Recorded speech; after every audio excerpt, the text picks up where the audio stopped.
Alright guys, what's up? It's Toxic here, and I noticed that here's that set. I wonder if he got that. So I noticed that in game people are having a hard time defending small forwards because they're defending them as if they're defending a shooting guard, because people usually they're defending them like out, like too far out, which isn't smart because look, small forwards they can get all that space and easily cross you. So I'm saying on a small forward, here's the number one for defending if you're double teaming a small forward. So what I'll say, I'm gonna let him do something, just shoot it. Ball back. All right, so here's what I say. If you're playing to double team, go on the side of that angle so that small forward only has one way to go. Because look, if he was to come on the side that I was on, then automatically he's getting stopped by me. And say you have a power forward that's there to help you, and say he jukes your power forward out with a fake pull-up jumper. Now you have the ability to just sprint to him, right? Because he's going that way that he's going the way that you left open for him, which is giving him space there, right? Where instead of if you see, I know he's going there. So my defending of here, right? He can't go here. He knows he can't go here, right? And I can cut him off, and I can go on this side. And if you're knowing he's going on that side, easy, right? Because then your big can pick up. But if you're not playing that type of strategy, which most people usually don't double team, nah, that's a lot. They double team a lot, right? If you're not double teaming, what you want to do is you don't want to leave that open marker. You want to go in the middle of the red. Now, see how he's going around me? See, when he wants to go around, see? I stopped him. Stop him all the time. Stop him. Because why? Because I'm in the middle, but I'm also at the angle of a middle. I'm lagging. Okay. But I'm also at the angle. I'm also at the middle angle is what I'm calling it. It's not where I'm just going straight up to him, but I'm also like having my arms like you know how a real NBA player defend and their arms are spread out, right? Basically, that's it. So I'm in the middle of him, and he falls because he was cutting back, and I was already predicting that.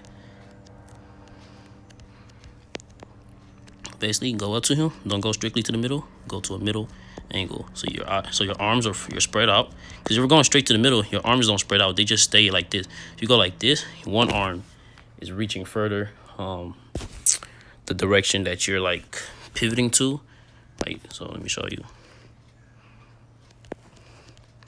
So one arm is reaching further, like, left, to where if I'm just in the middle, both arms are like, and I'm lagging. So yeah, to where if I'm just standing here, both arms are just in the same, like, so I see I'm lagging so bad.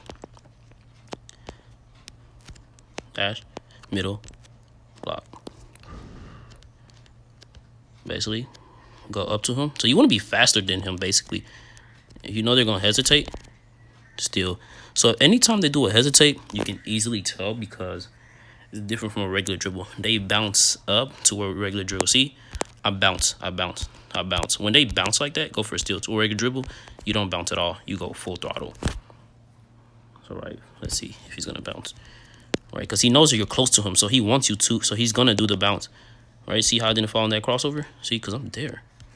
I'm making him fall. No. If he goes for see, easy steal. Why? Because you're there. He does the bounce, and you want to steal every time they do the bounce. All right. Let's hope he does it again. Bounce. You want to go for the steal.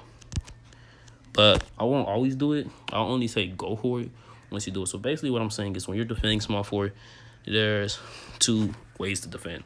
One is to leave a certain spot open for the second blocker, which is usually a power forward. Two is to defend him in the middle, but at a middle angle. So angle your player left or right, but not where you're out of the green triangle, where you're in it more per se. That way he's left without a way to dribble. And say he's dribbling the direction that you're not angled to. Since your hand is there, you're gonna have a faster stealing motion. All right, guys. So this is the continuation of how to guard. So basically, the first part was just showing you guys how to, guard him up. Now he's going to do pull-up jumper and stuff. And I'm not like the best with it. But also again, most time guarding pull jumper can be harder on a point guard because of your height disadvantage. So that's why I'm saying when you're guarding people, you want to make sure you stop them because your height disadvantage, look how tall he is compared to me, right?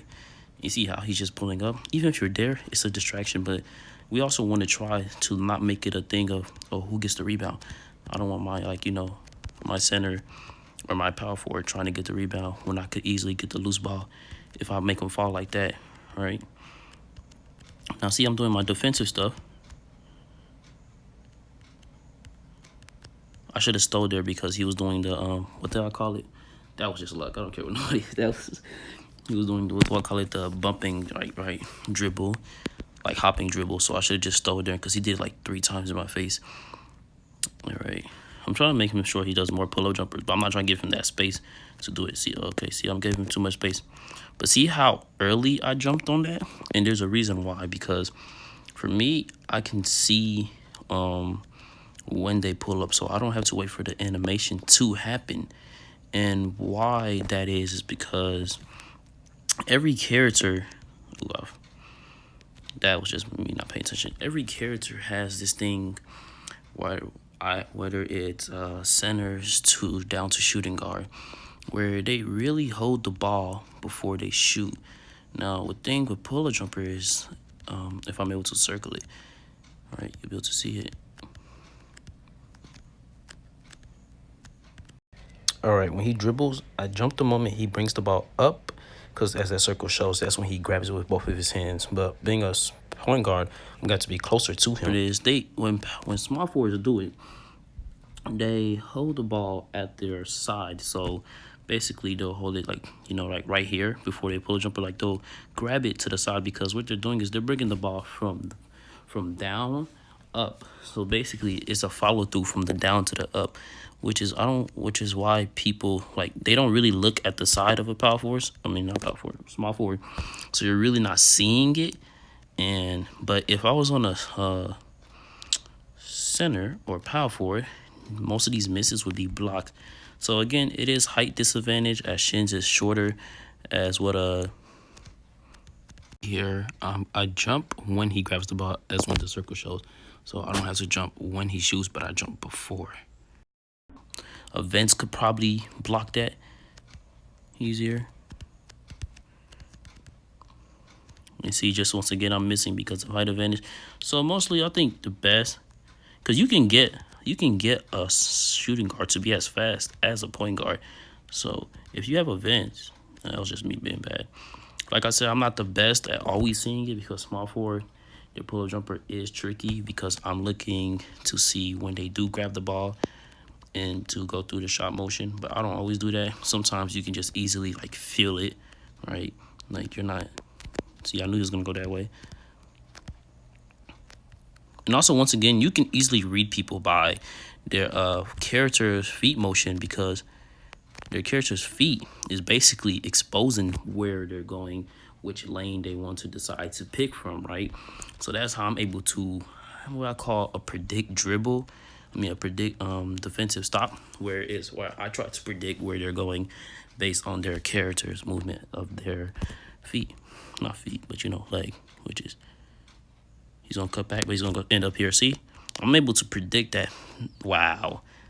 I'm able to predict that just because of how he's dribbling, which is another thing which I like to introduce is a predict cutoff. So basically what you do is you're watching your opponent dribbling motion, and I wouldn't do it all the time, but if it's very obvious where you can dash to, I thought he was gonna come here, where you can dash to their location, I would dash there.